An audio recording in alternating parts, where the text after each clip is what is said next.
Just before midnight on the 19th of September, 2008, a small private jet raced down a runway in South Carolina, carrying two rock and roll stars home from a concert. It never made it into the air. Somewhere in the darkness, as the aircraft accelerated past the speed of a highway car, its tires, quietly, invisibly neglected for weeks, began to explode, one after another, and set in motion a chain of failures so swift and so complete that within seconds the jet was an uncontrollable, brakeless machine hurtling toward the end of the runway. It tore through a fence, shot across a 5-lane highway, and came to rest in a wall of fire on the far embankment. 4 of the 6 people aboard were killed.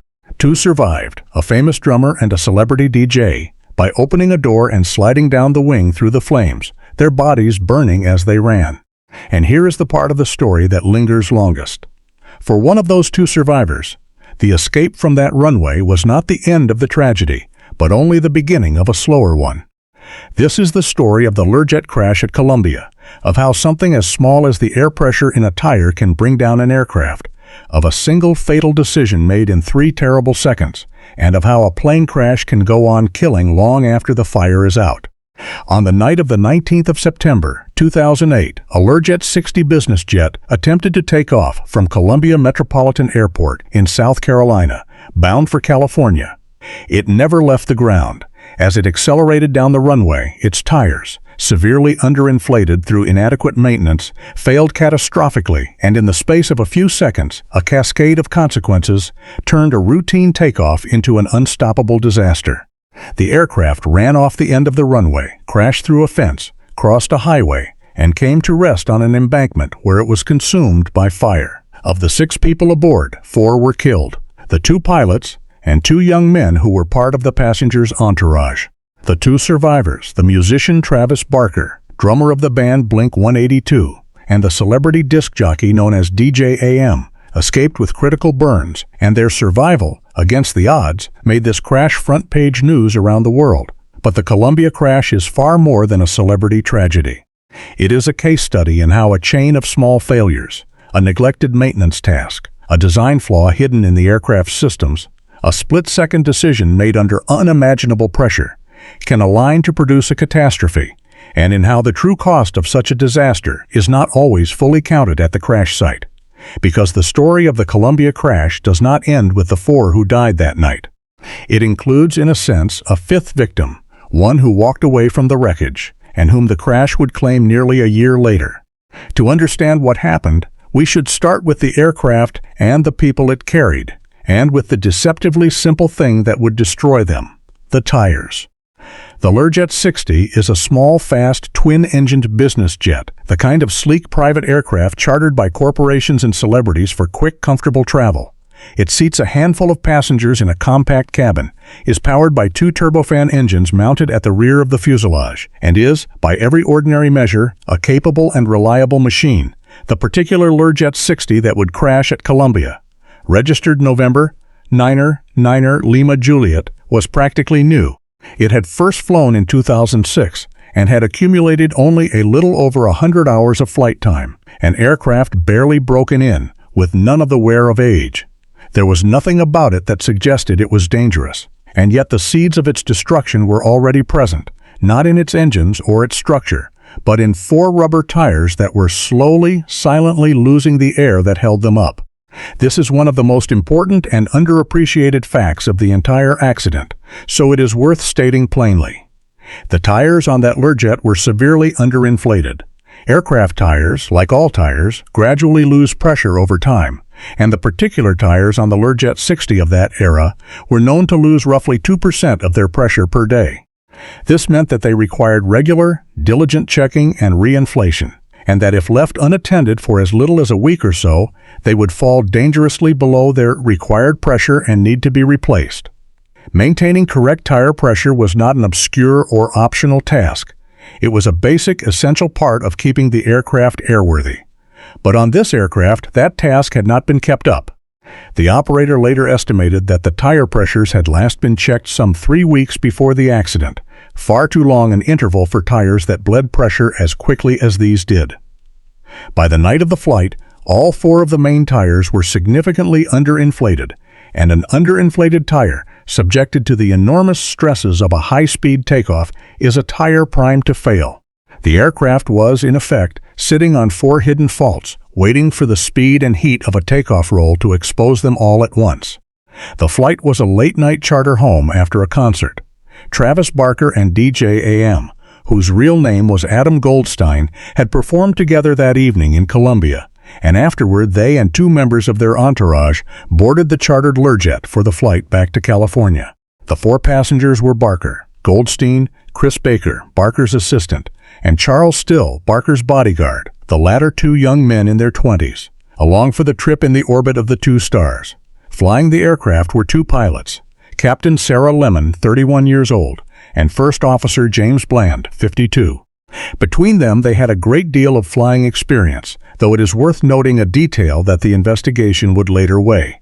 Captain Lemon, while an experienced pilot overall, had relatively little time specifically on the Learjet 60, only a few dozen hours, and only a handful of those as captain of the type. First Officer Bland had considerably more experience on the aircraft. It was, on the surface, an ordinary crew for an ordinary flight, a short hop from South Carolina to California, late at night, in a capable aircraft. None of the 6 people who settled into their seats that night had any reason to suspect that the aeroplane they were sitting in was quite literally resting on the cause of the disaster to come. Before we follow the aircraft down the runway, we need to understand one of the most important concepts in all of aviation, a concept that sits at the very heart of what went wrong that night, and of the agonizing decision the crew faced in the final seconds. It is called V1, the takeoff decision speed. Every takeoff in a jet aircraft is governed by a critical speed known as V1. It is sometimes called the go-no-go speed, and it represents the dividing line between 2 completely different responses to a problem. Below V1, if something goes seriously wrong, the pilots have enough runway remaining to abort the takeoff, to close the throttles, apply the brakes, and bring the aircraft safely to a stop before the runway ends. But above V1, that is no longer true. Past V1, the aircraft is traveling too fast and has too little runway left to stop safely, and the procedure, drilled into every jet pilot and calculated precisely for each individual takeoff, is unambiguous. Once past V1, you go. You continue the takeoff, get the aircraft into the air, and deal with the problem in flight, because attempting to stop from above V1 will, in all likelihood, run the aircraft off the end of the runway. This is not a matter of preference or judgment in the moment. It is one of the firmest rules in aviation. The entire concept of V1 exists precisely so that pilots do not have to make an agonized decision at high speed about whether to stop or go. The decision has already been made for them in advance by the number. Before V1, stop. After V1, go. The rule is simple, and it is a rule because, again and again, history has shown that trying to abort a takeoff after V1 leads to disaster. On the night of the 19th of September, that is exactly the decision the crew of the Learjet would get wrong. Though, as we will see, in circumstances of such sudden violence and confusion that judging them harshly would be a mistake. Just before midnight, the Learjet 60 lined up on runway 11 at Columbia and began its takeoff roll, accelerating into the darkness. For the first moments, everything was normal. The engine spooled up, the aircraft gathered speed, and the runway lights streamed past. And then, as the jet accelerated through roughly 150 miles per hour, already a very high speed, at or beyond the takeoff decision speed, the tires began to come apart. It happened with shocking violence. The under-inflated tires, flexing and overheating under the enormous loads of the high-speed run, failed one after another in a span of seconds, disintegrating with loud bangs that the occupants heard and felt as a series of jarring impacts. The passengers would later describe the aircraft feeling suddenly out of control, swaying back and forth as it careened down the runway.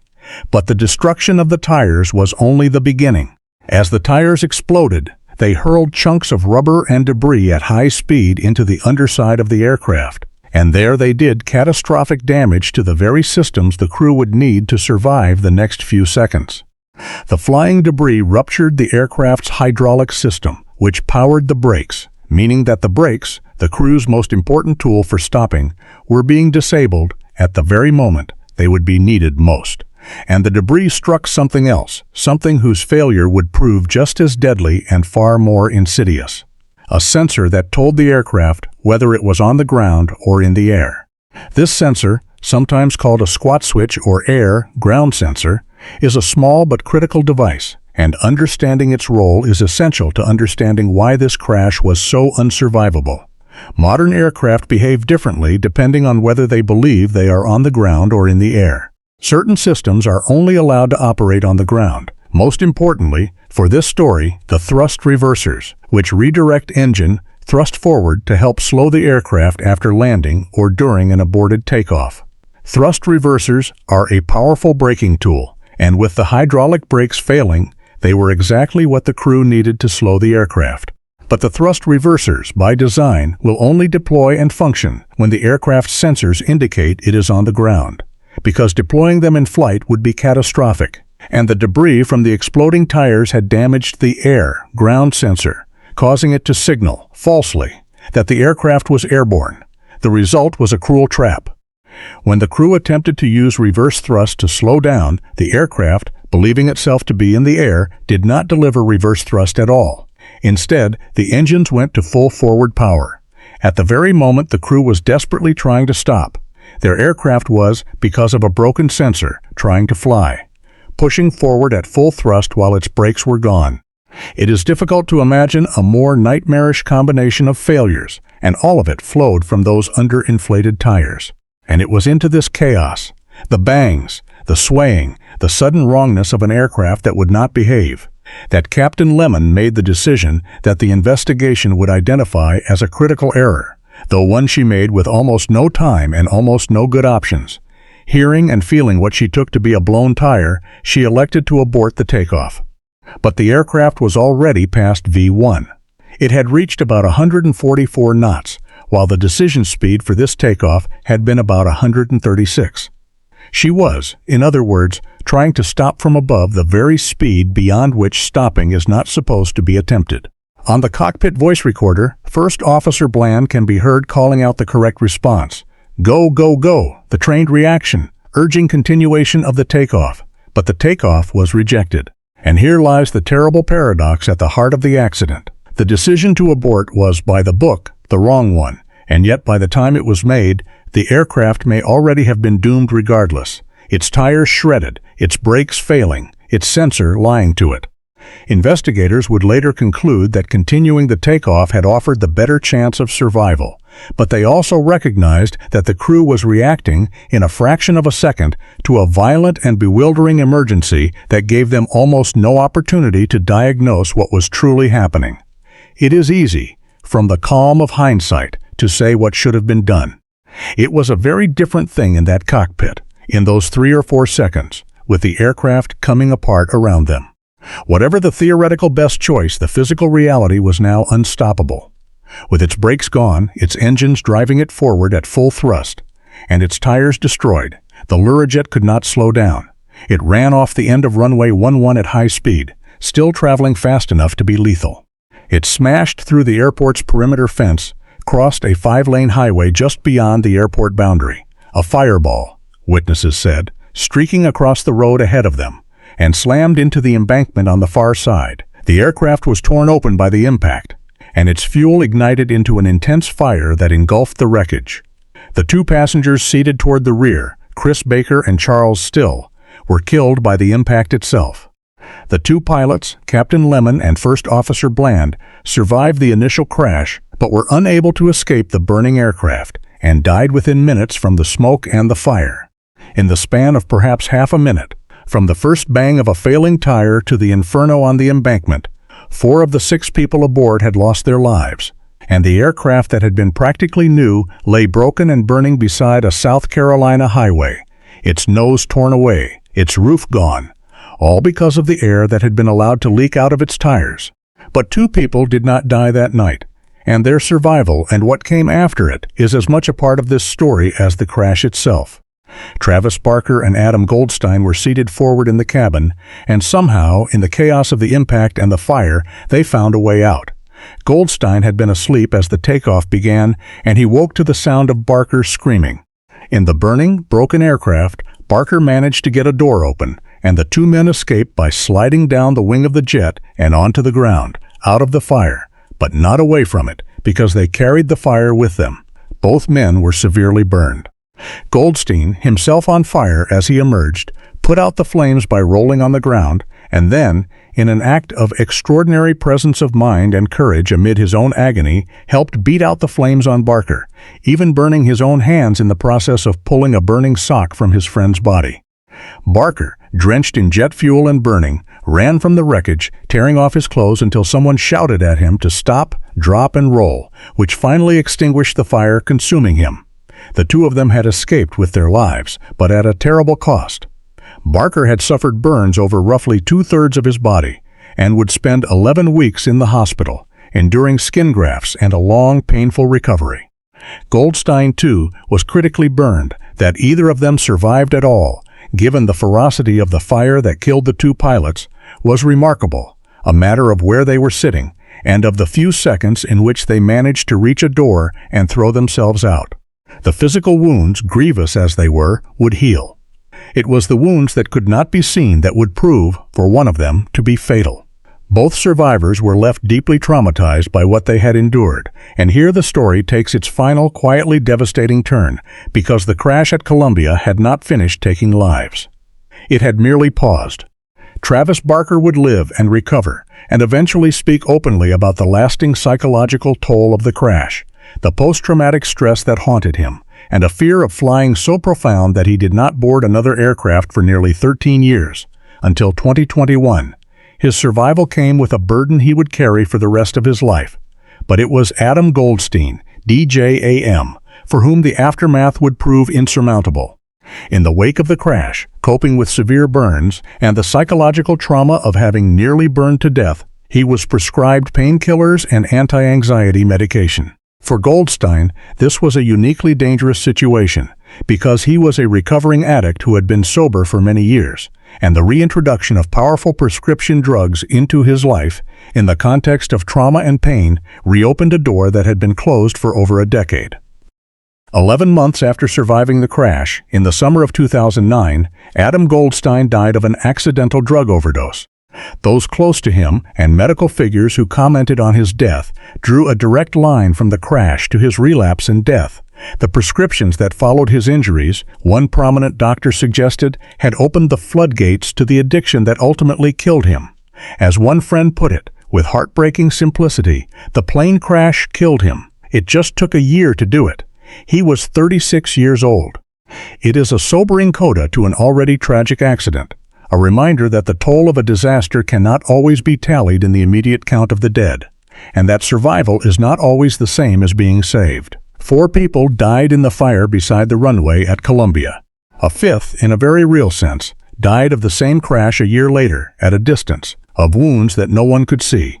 The Columbia crash claimed all 5 of them, and the story of the 2 men who survived is a testament to how long and how far the shadow of a catastrophe can reach.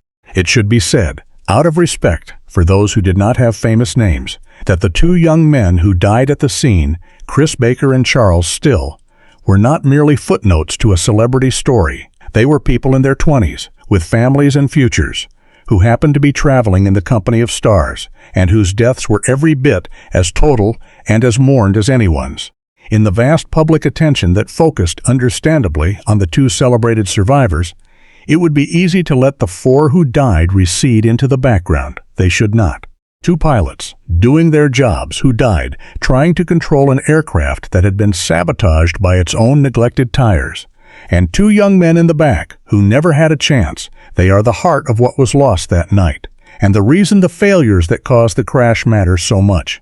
It is worth dwelling for a moment on why the rejected takeoff after one error recurs in aviation history, because the Columbia crash is far from the only time it has happened, and understanding the pattern is more illuminating than simply assigning blame. The instinct to stop when something goes violently wrong on a runway is one of the most powerful and natural human responses imaginable. Every instinct in a pilot's body, confronted with a sudden bang and an aircraft that feels out of control, screams to bring the machine to a halt, to abort the terrifying acceleration and stop. The entire discipline of V1 exists to override that instinct, to insist that past a certain speed the counterintuitive choice, to keep going, to fly even into an emergency, is the safer one.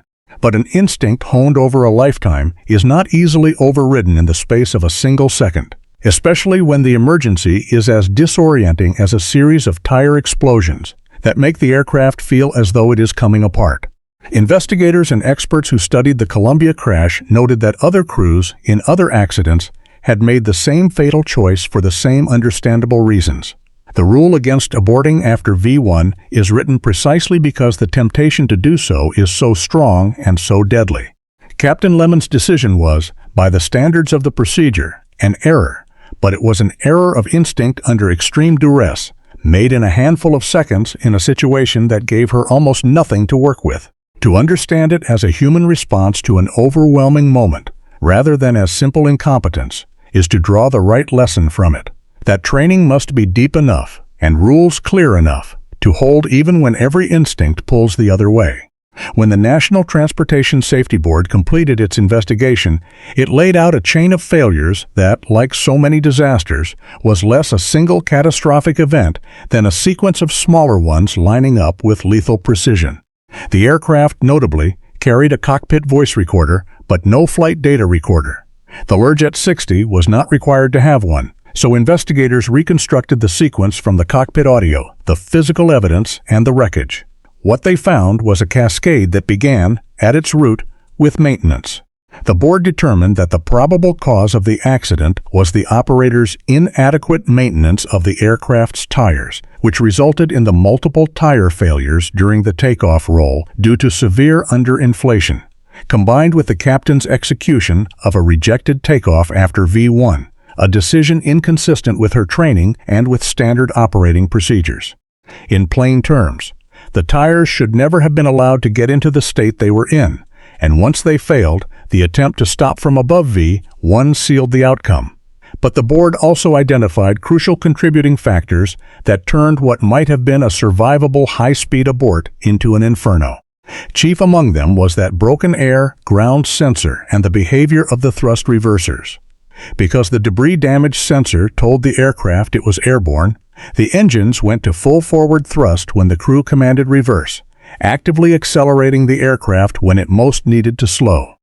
The NTSB also pointed to a design flaw in the thrust reverser system that it believed increased the severity of the accident, and it noted the captain's limited experience on the Learjet 60, as well as once again the operator's inadequate tire pressure inspection program. And, as in so many accident reports, some measure of responsibility was traced to the regulator, the gaps in oversight that had allowed these conditions to persist. It was, in short, another example of a pattern that runs through the history of aviation disaster. Not one cause, but many, each individually perhaps survivable, aligning to produce a tragedy. Underinflated tires alone might have been caught, or might have held.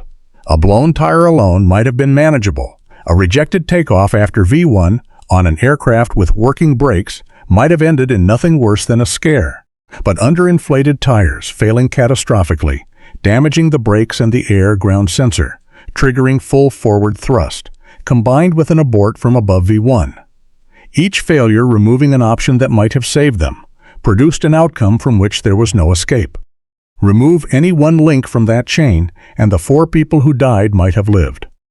In the aftermath, the accident produced the familiar machinery of consequence, lawsuits and settlements, as the survivors and the families of the dead sought accountability from the operator, the aircraft's manufacturer, the tire manufacturer, and others, and a renewed attention across the industry to the specific failures the crash had exposed. The mundane discipline of tire maintenance, checking pressures, replacing tires before they degraded too far, was thrown into sharp relief. A reminder that on an aircraft, there is no such thing as a trivial component, and that a task as unglamorous as inflating a tire is, in its own way, as vital as any other. The subtle interaction of the damaged sensor and the thrust reversers, too, drew scrutiny, illustrating how the interconnected systems of a modern aircraft can turn a single point of damage into a cascade with consequences its designers never fully anticipated. But perhaps the most enduring lesson of the Columbia crash is the one that is hardest to reduce to a regulation or a checklist: the sheer disproportion between the smallness of the initial failure and the enormity of its result. 4 people died, and a 5th was set on a path to his death because the air in 4 tires had been allowed to slowly leak away, a condition that a few minutes of attention days earlier would have caught and corrected. There is something almost unbearable in that disproportion, and it is precisely what makes the accident so instructive.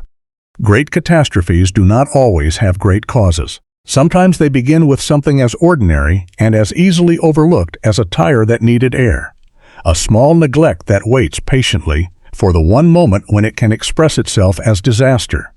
The people aboard that Learjet trusted that every part of the aircraft carrying them had been properly cared for. In the case of 4 rubber tires, that trust had been misplaced, and the cost of that misplaced trust was paid in lives.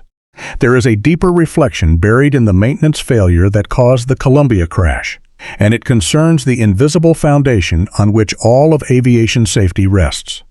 When we think about what keeps an aeroplane in the sky, we tend to picture the dramatic and the visible, the skill of the pilots, the power of the engines, the sophistication of the avionics.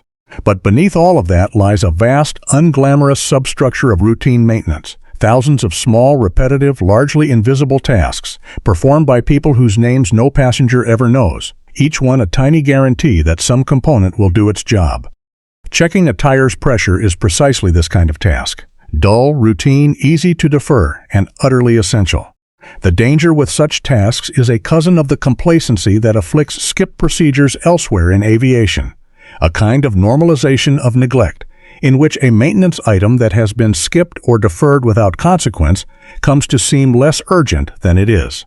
A tire that is a little low today and causes no problem invites the assumption that it can wait until tomorrow and then the day after.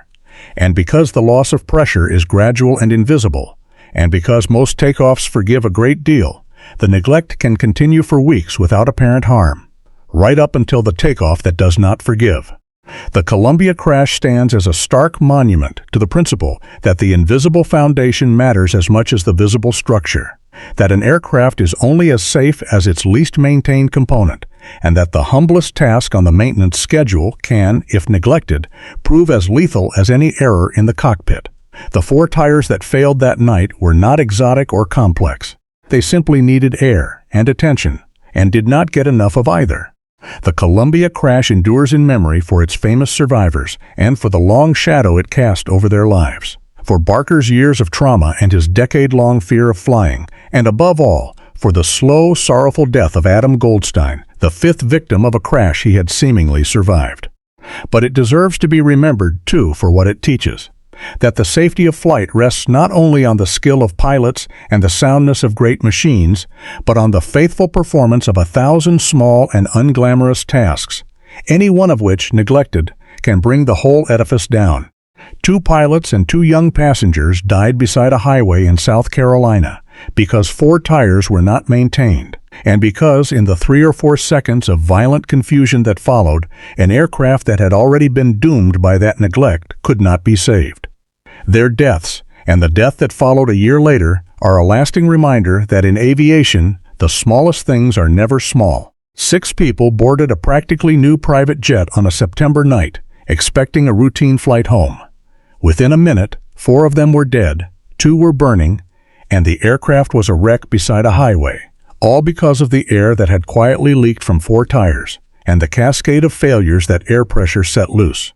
It is one of the most vivid demonstrations in modern aviation of a simple, sobering truth, that catastrophe often enters not through the great and dramatic failures we guard against, but through the small and ordinary ones we forget to.